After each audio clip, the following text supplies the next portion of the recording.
All right, buckle up, everyone, because today we're diving headfirst into a world of incredible faith.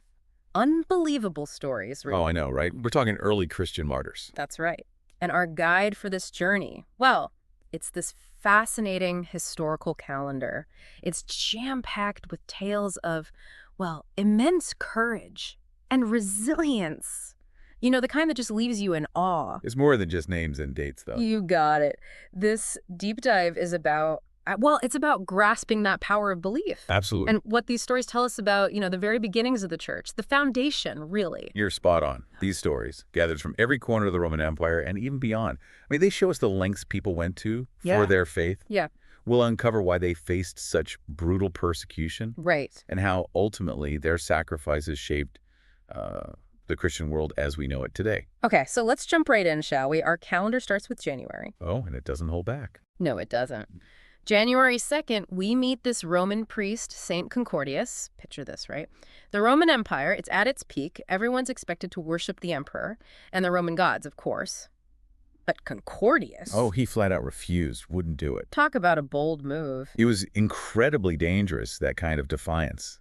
You see, it challenged the very core of Roman society. Makes sense. And that's why under Emperor Antoninus, Concordius was executed. His story, right there at the beginning of the year, it sets the stage for a year, a year filled with similar acts of resistance. It makes you think, doesn't it? What on earth drove these individuals to such lengths? I mean, It's a question that'll stay with us throughout this whole deep dive, I think. I agree. Just a few days later, January 6th, we're in Alexandria, Egypt, and we meet, well, this is a wild story, St. Euphrosyne. Get this, she disguises herself as a monk named Smaragdus to live, well, a monastic life, basically. And here's the kicker. She kept up this charade for 28 years, only revealing her true identity on her deathbed. Unbelievable. 28 years, imagine that. Euphrosyne's story, it gives us a glimpse into the limited roles available to women in those days in the early church. Right. It also reveals this allure of monastic life. Yeah. A path that offered, well, kind of like a spiritual haven, from the pressures of Roman society. Huh. But why such extremes? Right. Why go to such lengths? It really highlights, for me at least, it highlights the dedication these early Christians had, their commitment to their beliefs. I mean, it ran so deep. No kidding. Then January 9th, we're introduced to this practice. It's called the Greater Litanies. It was a 3-day fast observed before the Lord's Ascension. And, our source doesn't really give us a clear-cut explanation for its origins. It's a bit of a mystery. It does, though, suggest that even in the midst of all this persecution, right, that the early Christians, they sought ways to, I don't know, cleanse themselves, renew their faith in a way. Kind of find a spiritual reset button. Yeah, exactly. The Greater Litanies, they hint at this evolution of rituals and traditions within the church. Even when facing danger, they were creating their own spiritual space. Right. A way to connect, not just with each other, but with God, despite the external pressures they faced. Yeah, that makes sense. And then just when you think you've heard it all, January 22nd rolls around. We meet St. Vincent. He was a deacon in Spain. He endured, brutal torture. I mean, left for dead, basically. Yeah. But here's the twist. A raven, divinely sent, protected his body, kept scavengers away. I mean, how do you explain that? I know, right? You can't help but wonder about the significance of these miraculous accounts. It's like something out of a movie. They offered hope and solace in a time of, immense hardship. Imagine being persecuted for your beliefs, facing this possibility of a gruesome death. These stories, they offered reassurance. Reassurance that even when facing unimaginable suffering, you weren't alone, that a divine force was watching over you. It's like a glimpse into the power of belief, Absolutely. The strength they drew from their faith. It's just, wow. All right, so let's flip the calendar to February. And of course, we can't skip Valentine's Day, can we? Oh, right, February 14th. But on Valentine's Day, we meet St. Valentine. And let's just say there's no mention of love letters or chocolates. It's fascinating, isn't it?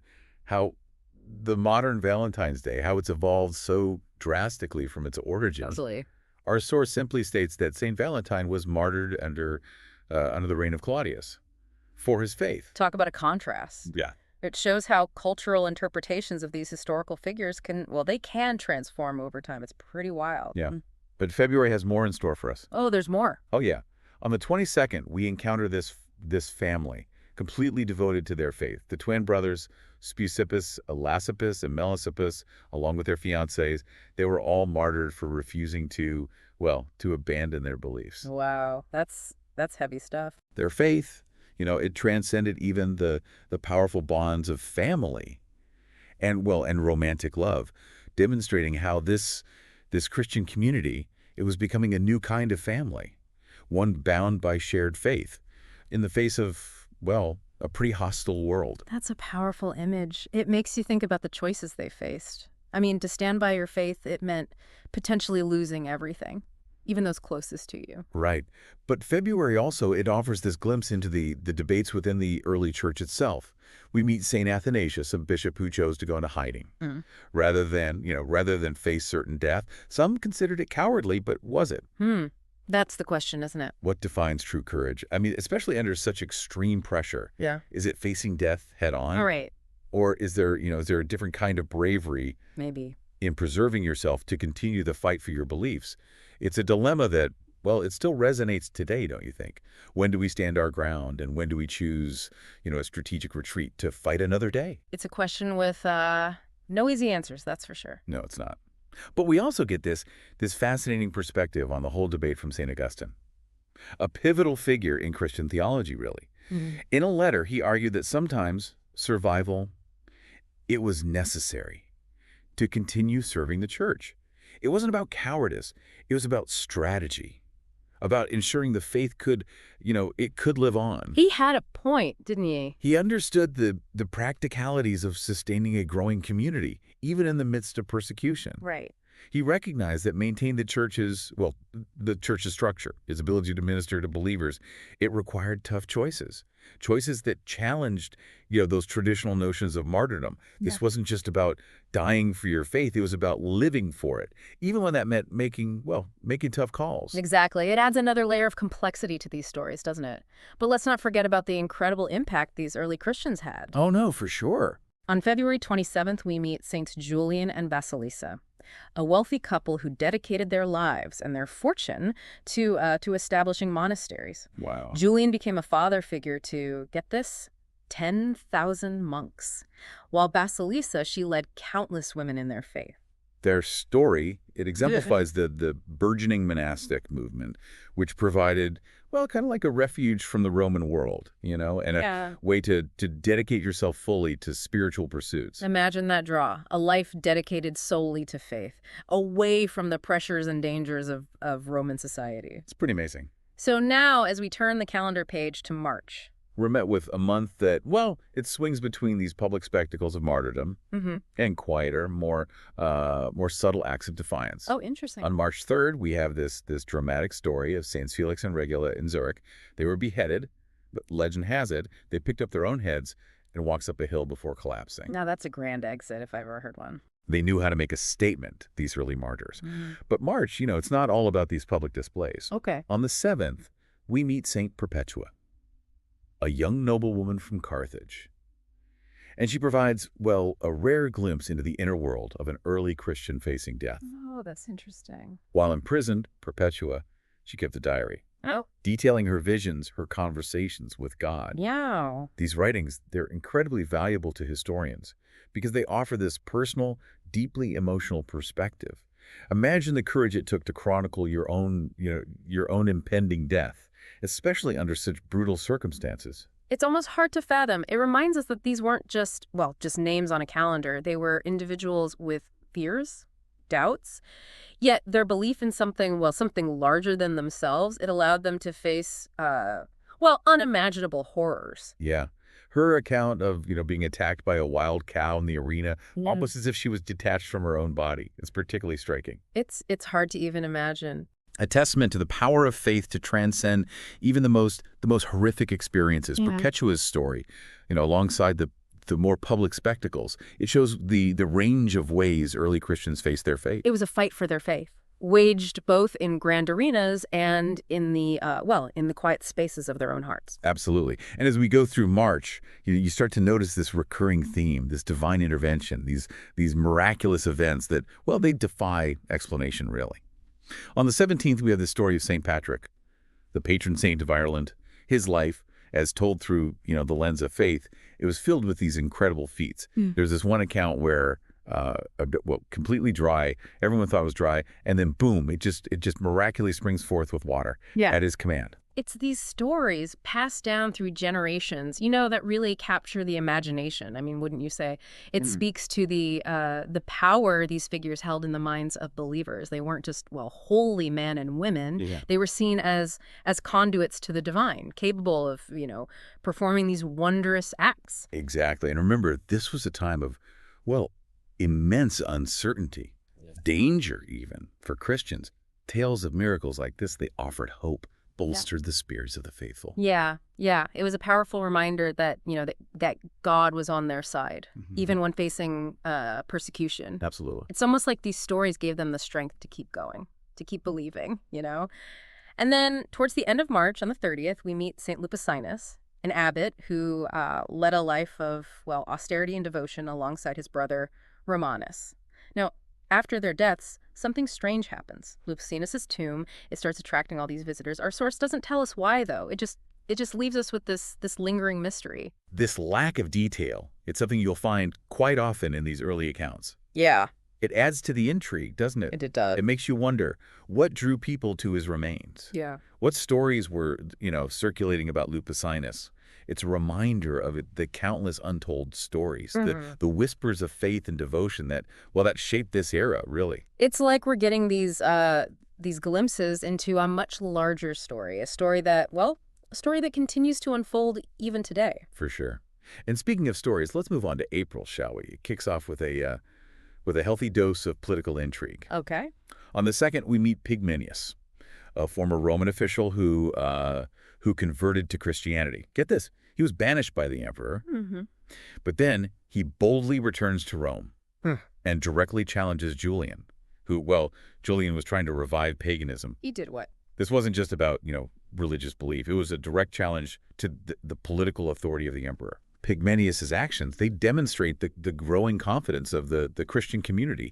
They were no longer content to practice their faith in secret. They were willing to risk everything to defend it, even in the heart of the Roman Empire. It's amazing how much the faith had grown in such a short time, how emboldened these early Christians had become. Right. And then on April 6th, we meet not one, but two power couples who faced persecution, head on, I guess you could say. Saints Agape, Kionia, and Irina, along with their husbands. They were all martyred for refusing to participate in pagan feasts. It really highlights the social pressure they were under, don't you think? Oh, absolutely. To reject the traditional gods, it wasn't just, a religious transgression. It was seen as a betrayal of family, of community, of Roman identity itself. Yeah. Imagine the courage it took to stand against that tide, to choose your faith, even if it meant, losing everything. Yeah. It's a choice many of them had to make. And then on April 23rd, we encountered one of the most well-known figures in Christian history, I would say, St. George. Now, his tale of slaying a dragon, it's considered apocryphal, meaning it's not officially recognized by the church, right, but it still holds this special place in Christian tradition. Right. So apocryphal, it doesn't necessarily mean untrue. No, not at all. It just means these stories, they exist outside the officially accepted canon, you could say. I see. St. George's story, it embodies this ideal. The ideal of the warrior saint, bravely defending the faith against evil. It's a powerful image that resonates across cultures, really, and continues to inspire today even. It's a reminder that these stories, whether literally true or not, they held immense symbolic power. They helped, shape the identity of early Christians, providing models of courage and faith in the face of adversity. So turning to May now, we see more stories of resilience and devotion unfold. On May 1st, we meet St. James the Just, the brother of Jesus himself. He was appointed Bishop of Jerusalem after the crucifixion and was known for his strict piety. James's story highlights the different forms of leadership within the early church. While some, like St. Athanasius, they prioritized survival to continue spreading their message. Others, like James, they embraced a more ascetic life. focusing on, well, personal holiness and spiritual guidance. It shows the diverse ways these early Christians, lived out their faith. And then on May 6th, we have the commemoration of St. John the Apostle. Tradition tells us he was boiled in oil, but miraculously emerged unharmed. This event supposedly happened near the Latin Gate in Rome, where a church was later built in his honor. What's intriguing about this story is the location. It suggests a shift in the dynamics between the church and Roman authorities. Remember, early Christians, they faced relentless persecution under emperors like Nero and Domitian. But John's story, it hints at a growing tolerance, perhaps even respect, under later emperors like Nerva. It's a subtle shift, but a significant one, wouldn't you say? It lays the groundwork for the eventual embrace of Christianity by Emperor Constantine. That's a story for another deep dive. Right. We're still in May, though, and on the 10th, we encounter another inspiring woman, Saint Domitilla, the niece of Emperor Domitian. She was exiled to the island of Pontia for her faith, and later endured torture alongside her husband Nereus for refusing to sacrifice to Roman gods. Her story reminds us that women, they played this crucial role in the early church, often facing persecution alongside their male counterparts. Domitilla, despite her family connections, her social standing, she chose faith over comfort and safety. And finally, May concludes with the celebration of Saint Pope John on the 18th. His story highlights the internal struggles that were shaping the church. He was imprisoned by the Arian king Theodoric, and eventually, he died in captivity. Now, this is where it's important to understand the Arian heresy. It was a theological debate that questioned the divinity of Christ. This controversy, far from a minor disagreement, it would continue to plague the church for centuries, leading to more persecution and division within Christianity itself. St. Pope John's imprisonment and death, they highlight the stakes involved in these theological battles. It wasn't just about abstract ideas.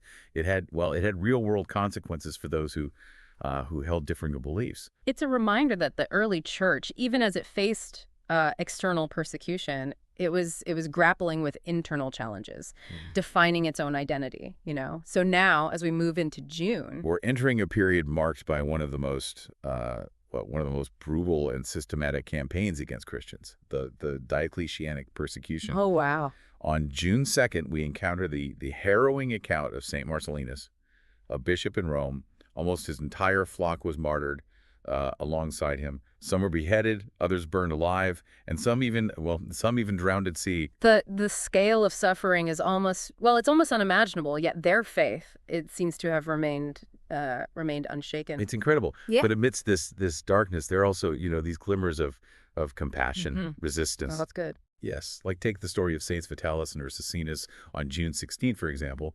Vitalis, while imprisoned and awaiting his own execution, he encourages his fellow prisoner Ursicinus to overcome his fear and embrace martyrdom. It shows the strength and the support they found in each other, even in the face of death. It's a powerful reminder that they weren't alone in their struggles, their shared faith. It became a source of solace and strength in the darkest of times. Yeah. And then on June 28th, we meet St. Pelagia, a young woman who chose death over dishonor. She's facing this horrifying prospect of being forced into a brothel. But with the help of a monk named Didymus, she managed to escape. But instead of seeking safety, she returned to the arena, choosing martyrdom alongside Didymus. Wow. Pelagia's story, it speaks volumes about the importance of purity, agency even, for early Christian women. Right. It was a time when women had very little control over their own lives.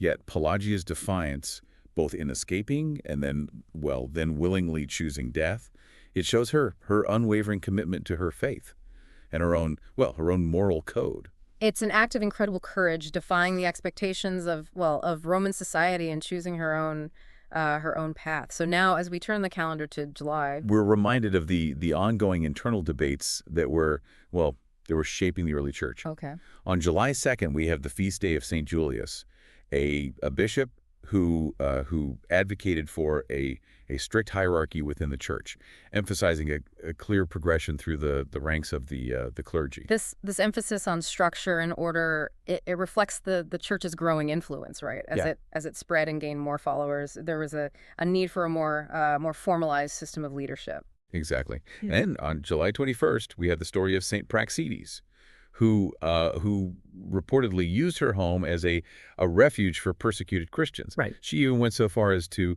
collect their blood with a sponge to preserve their relics. This act highlights the vital role women played in supporting and sustaining the early church. They provided shelter, However, cared for the sick and wounded, and even risked their lives to honor the memory of those who had been martyred. they were the unsung heroes of the faith, you Yeah. could say, working behind the scenes to ensure its survival. Mm. And now, moving on to August, we encounter a story that really captures the spirit of defiance in the face of, unimaginable cruelty. All right. On August 10th, we learn about St. Lawrence, a deacon in Rome who was roasted alive on a gridiron. Oh, wow.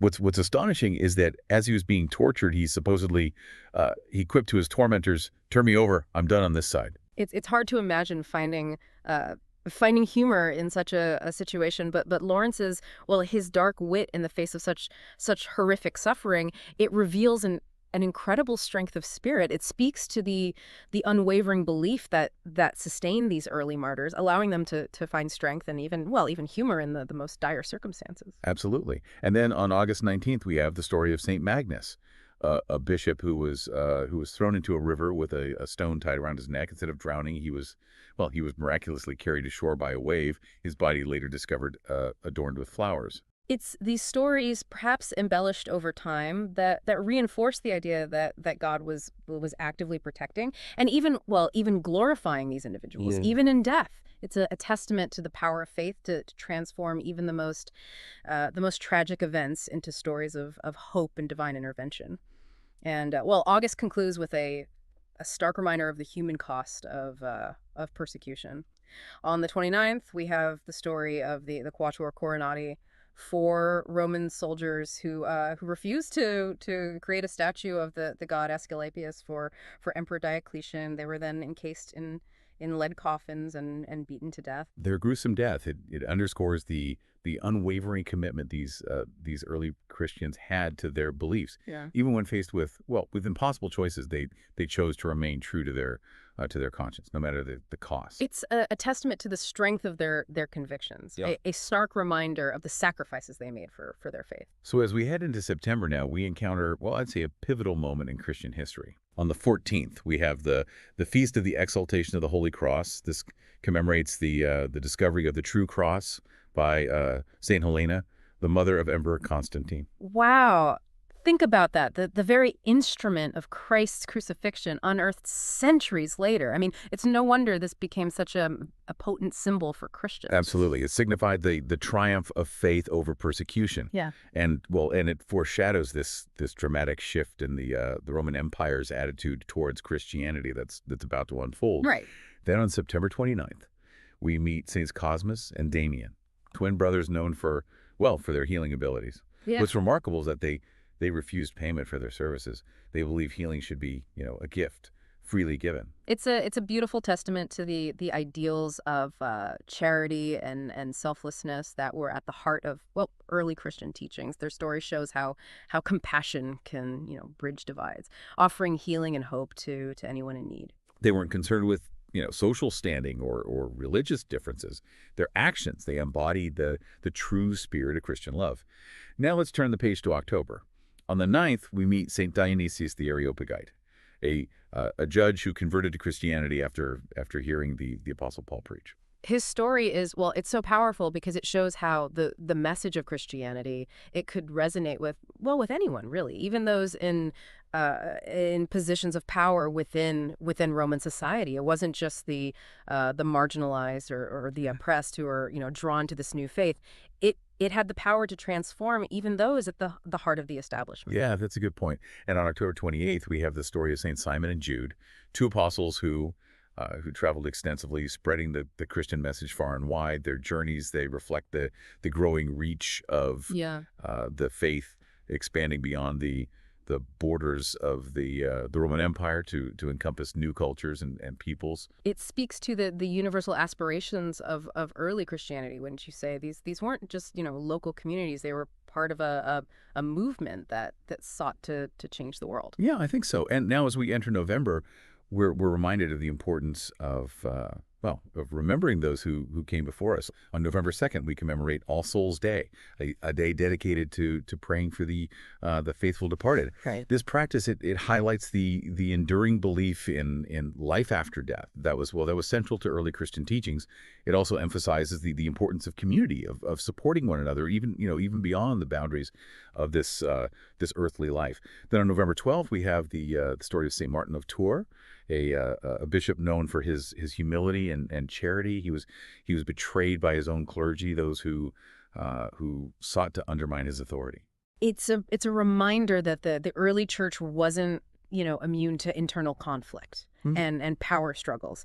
But despite these challenges, Martin remained steadfast in his faith, dedicated to serving those in need. And well, finally, as our journey through this calendar of martyrs comes to a close, we're left with this profound sense of awe at their courage and resilience. These stories spanning centuries and continents, they reveal the unwavering belief that fueled the growth of Christianity. They faced, well, unimaginable persecution, yet their faith endured, laying the foundation for a faith that would shape the course of history. These accounts, they aren't just, echoes from the past. They offer these timeless lessons about the nature of faith, the price of conviction, and the incredible power of the human spirit to overcome even the most daunting obstacles. As we conclude this deep dive, we invite you to reflect on what these stories mean to you, what resonates most deeply. How do they, challenge your own understanding of faith and courage? What stories of resilience, inspire you today? And how might you find the strength to stand up for what you believe in, even when the cost is great?